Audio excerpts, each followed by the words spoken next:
Olá, tudo bem? Nesse vídeo eu vou falar sobre as normas fundamentais do processo civil brasileiro. Eu sou Rafael Lemos, sou advogado, sou especialista em processo civil e pós-graduando em Direito Civil pela Fundação do Ministério Público do Rio Grande do Sul.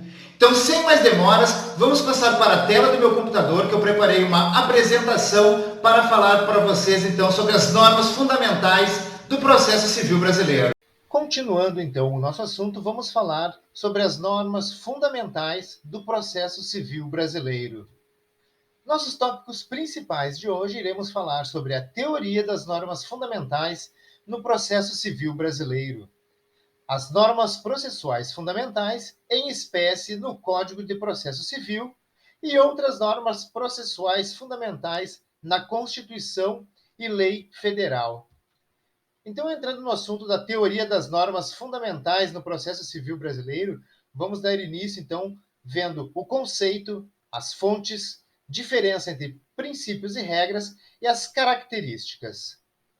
As normas processuais fundamentais são aquelas que possuem a capacidade de influenciar todo o processo civil e praticamente todas as técnicas processuais previstas no ordenamento jurídico pátrio. As fontes das normas fundamentais do processo civil brasileiro são a Constituição Federal e as leis federais. Dessa forma, existem normas processuais na Constituição e na legislação infraconstitucional. Vale lembrar que o gênero norma se subdivide nas espécies princípios e regras.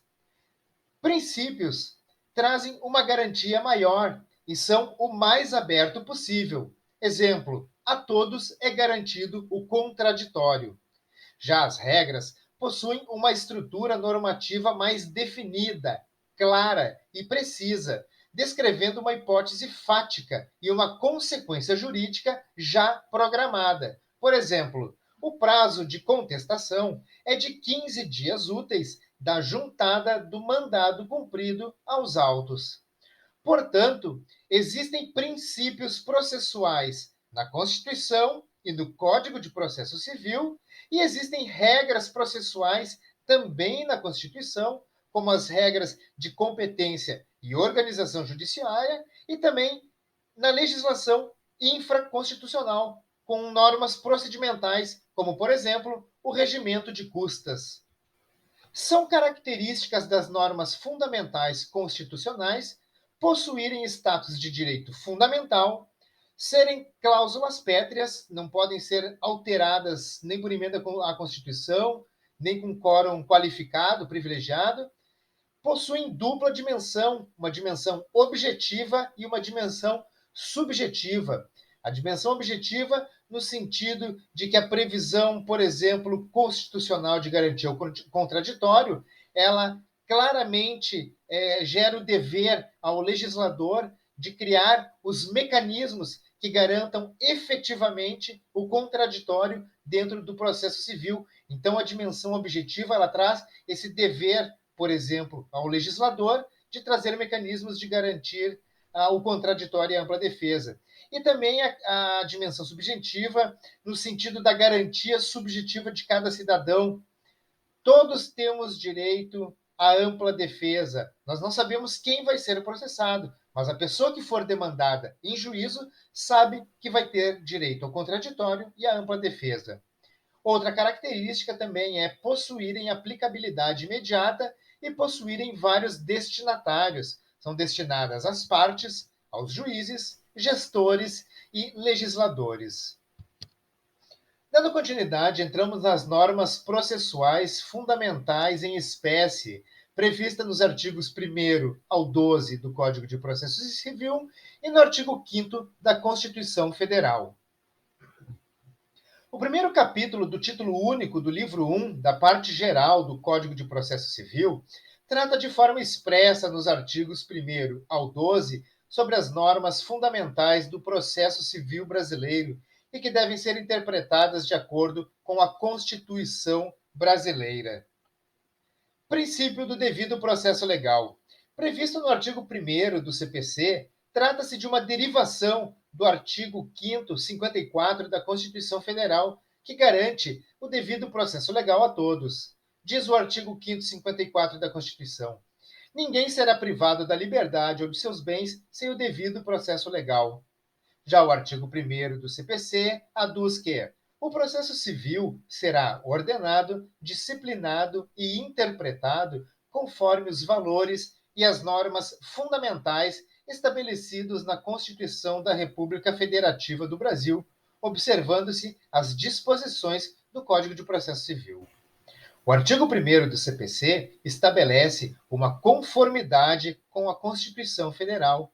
O CPC é subordinado e interpretado conforme a Constituição Federal. Princípios da inércia jurisdicional e do impulso oficial, previsto no artigo 2º do CPC, nos seguintes termos: o processo começa por iniciativa da parte e se desenvolve por impulso oficial, salvo as exceções previstas em lei. O princípio da inércia jurisdicional é uma verdadeira vedação à instauração de procedimentos processuais de ofício por qualquer juiz. Além disso, trata-se de um poder-dever do juiz de dar andamento de ofício ao processo depois de instaurado, salvo previsão legal. Também trata do dever do juiz de verificar e corrigir eventuais nulidades absolutas no processo. Nulidades absolutas, aquelas relacionadas às matérias de ordem pública. Princípio da inafastabilidade do controle jurisdicional, previsto no artigo 3º do CPC, é uma derivação e deve ser interpretado conforme o artigo 5º 35 da Constituição Federal. Trata-se de direito de acesso à justiça. Diz o artigo 5º 35 da Constituição. A lei não excluirá da apreciação do Poder Judiciário lesão ou ameaça de direito. Já o artigo 3º do CPC, quase que nas mesmas palavras, diz que não se excluirá da apreciação jurisdicional ameaça ou lesão a direito. Princípios da efetividade e da razoável duração do processo. O artigo 4º do CPC deve ser lido em conjunto com o artigo 5º 78 da Constituição Federal. O artigo 4º do CPC diz que as partes têm o direito de obter em prazo razoável a solução integral do mérito, incluída a atividade satisfativa. Já o artigo 5º 78 da Constituição diz que a todos no âmbito judicial e administrativo são assegurados a razoável duração do processo e os meios que garantam a celeridade de sua tramitação. A efetividade vem esculpida na ideia de que o processo deve durar o prazo razoável conforme a matéria debatida, com resolução de mérito da causa e incluído no prazo razoável a atividade satisfativa. A razoável duração do processo é direito das partes, dever dos magistrados e auxiliares da justiça, e uma influência no legislador. A duração de um processo é influenciada pelo comportamento das partes, pela complexidade da causa e pelo volume de processos no órgão julgador. O princípio da boa-fé, princípio com previsão expressa no artigo 5º do CPC, a saber, aquele que de qualquer forma participa do processo deve comportar-se de acordo com a boa-fé. A boa-fé objetiva é uma norma de conduta com a capacidade de impor e proibir comportamentos, além de criar situações jurídicas ativas e passivas. O princípio da boa-fé atua como um critério hermenêutico interpretativo.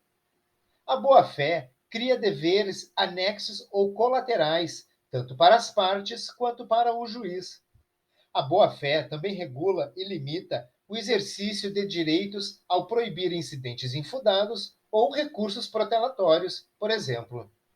O princípio da cooperação é um modelo de conduta a ser seguido por todos que participam do processo e está previsto no artigo 6º do Código de Processo Civil, nos seguintes termos: todos os sujeitos do processo devem cooperar entre si para que se obtenha, em tempo razoável, decisão de mérito justa e efetiva. Na concepção de um modelo cooperativo, Todos são responsáveis por uma tutela jurisdicional justa, efetiva e em tempo razoável. Pelo princípio da cooperação, existe o poder-dever do juiz de remover os obstáculos que impeçam o julgamento de mérito. 2. O poder-dever do juiz de efetivar os comandos jurisdicionais, inclusive os de ofício. E 3. O dever das partes em colaborar e remover os obstáculos que impeçam a efetiva prestação jurisdicional. Princípios da igualdade, da eficiência, da moralidade e do bem comum, previstos no artigo 7º, 8º e 12 do Código de Processo Civil Brasileiro. Diz o artigo 7º do CPC: é assegurada às partes paridade de tratamento em relação ao exercício de direitos e faculdades processuais, aos meios de defesa, aos ônus, aos deveres e à aplicação de sanções processuais, competindo ao juiz zelar pelo efetivo contraditório. Já o artigo 8º diz que, ao aplicar o ordenamento jurídico, o juiz atenderá aos fins sociais, às exigências do bem comum, resguardando e promovendo a dignidade da pessoa humana e observando a proporcionalidade, a razoabilidade, a legalidade, a publicidade e a eficiência. Já o artigo 12 diz que os juízes e os tribunais atenderão preferencialmente à ordem cronológica de conclusão para proferir sentença ou acórdão. Princípios do contraditório e da ampla defesa. Os princípios do contraditório e da ampla defesa trazem a possibilidade de ampla participação das partes em todo o desenvolvimento do processo. Tem previsão nos artigos 9º e 10º do CPC e artigo 5º, 55 da Constituição Federal, que devem ser interpretados numa relação de complementaridade. Diz o artigo 9 do CPC: não se proferirá decisão contra uma das partes sem que ela seja previamente ouvida.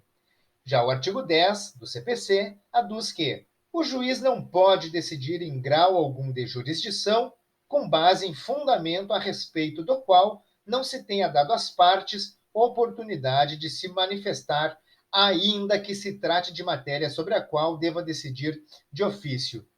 Já o artigo 5º, 55 da Constituição determina que, aos litigantes em processo judicial ou administrativo e aos acusados em geral, são assegurados o contraditório e a ampla defesa, com os meios e recursos a ele inerentes.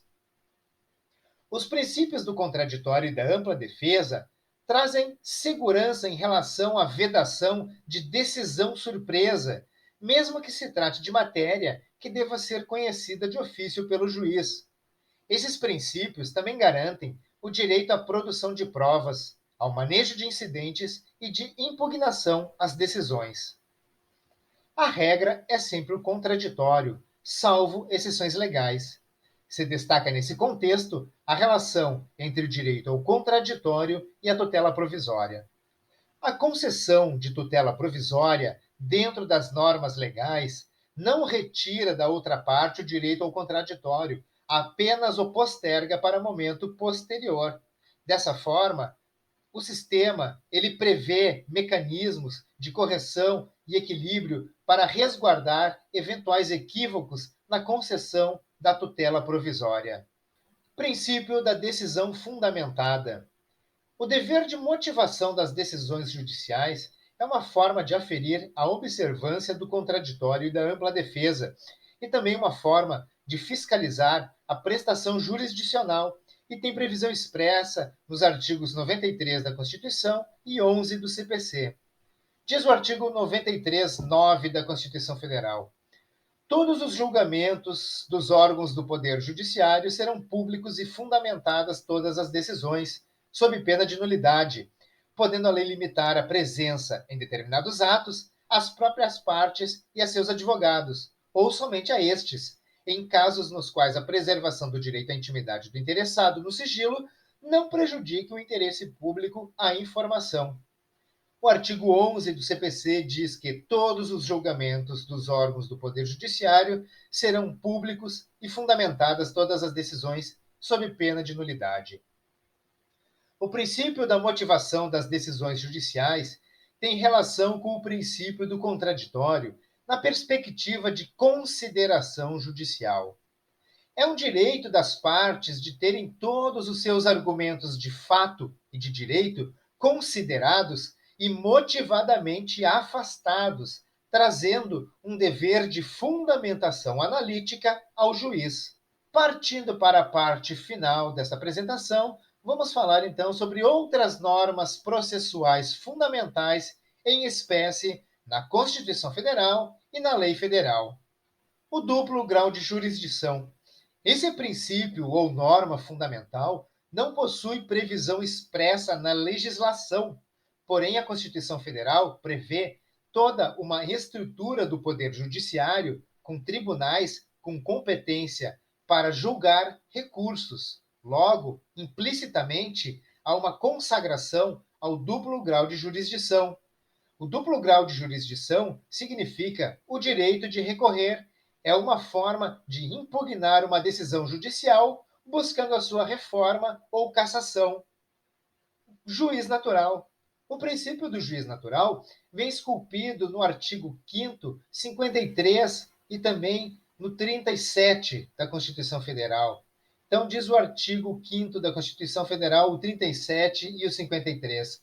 Não haverá juízo ou tribunal de exceção, e ninguém será processado nem sentenciado senão pela autoridade competente.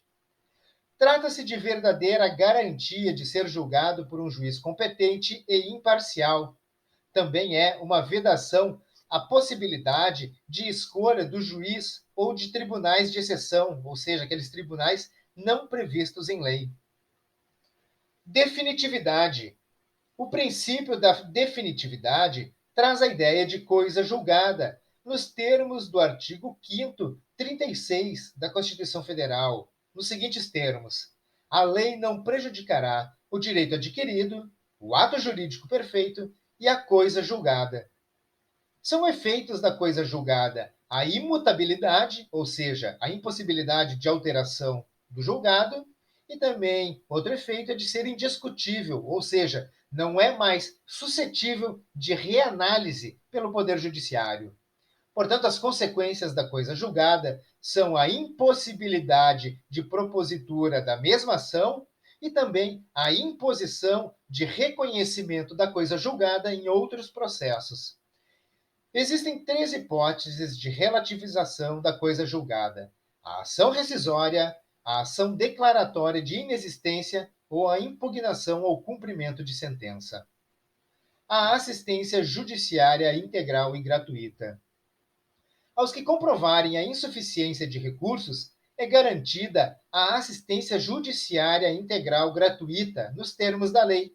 Isso tem previsão expressa no artigo 5º, 74 da Constituição Federal, nos seguintes termos: o Estado prestará assistência jurídica integral e gratuita aos que comprovarem insuficiência de recursos.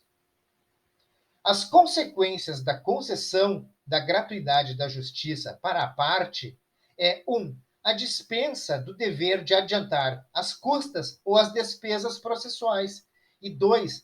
A suspensão do dever de pagar os honorários de sucumbência caso derrotado no processo.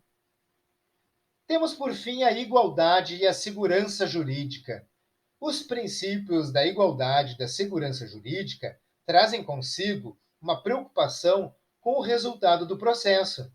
Eles demonstram a necessidade de vinculação dos juízes e tribunais aos precedentes qualificados e o dever de respeito à jurisprudência. Destaca-se nesse sentido o caput do artigo 5º da Constituição Federal e o artigo 926 do Código de Processo Civil, nos seguintes termos: o artigo 5º. Todos são iguais perante a lei, sem distinção de qualquer natureza, garantindo seus brasileiros e aos estrangeiros residentes no país a inviolabilidade do direito à vida, à liberdade, à igualdade, à segurança e à propriedade. Já o artigo 926 do Código de Processo Civil aduz que os tribunais devem uniformizar sua jurisprudência e mantê-la estável, íntegra e coerente. Bom, pessoal, procurei nesse vídeo trazer esse assunto das normas fundamentais do processo civil brasileiro de forma mais resumida, mas esse assunto não se esgota só no que foi dito nesse vídeo. Essa matéria pode ser objeto de um estudo muito mais aprofundado, sem sombra de dúvida. Eu espero que você tenha gostado desse vídeo, que ele tenha lhe ajudado, de alguma forma, a entender um pouco mais sobre as normas fundamentais do processo civil brasileiro. Eu gostaria que você deixasse nos comentários as suas críticas e sugestões. Deixa seu like no vídeo e se você ficou com alguma dúvida específica sobre essa matéria, você também pode deixar nos comentários. Aos meus inscritos, eu respondo todas as dúvidas sobre as matérias publicadas nos meus vídeos. E se você ainda não é inscrito, isso não é um problema. Você pode se inscrever agora, isso é grátis e ajuda a manter o canal ativo. Então se inscreve no meu canal, deixa suas dúvidas específicas sobre qualquer matéria, de qualquer vídeo e eu vou lhe responder. Tá certo? Deixa seu like, se inscreve no canal e espero que esse vídeo tenha lhe ajudado. Um forte abraço, até uma próxima!